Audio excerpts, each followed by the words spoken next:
मुंगेली जिला के मनियारी सभा कक्ष में जागरूकता अभियान के आयोजन करे गई। महिला जागृति और बाल विकास के बारे में चर्चा करे गई, जेमा समस्त आंगनबाड़ी केंद्र के कार्यकर्ता मितानिन मन उपस्थित रही।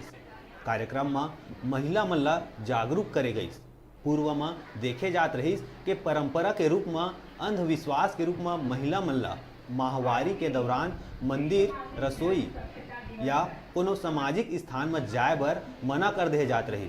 फिर आज के समय में एकर कोनो आवश्यकता नहीं है। कार्यक्रम में ये सब विषय में जानकारी दे गई। कार्यक्रम में आंगनबाड़ी कार्यकर्ता मितानिन मन ला निर्देश दे गई कि समय के संग अपन भागीदारी ला निभाना है। अपन सबो कार्यकर्ता मन ला भी अपन अपन क्षेत्र के महिला और नोनी मन ला जागरूक करना है।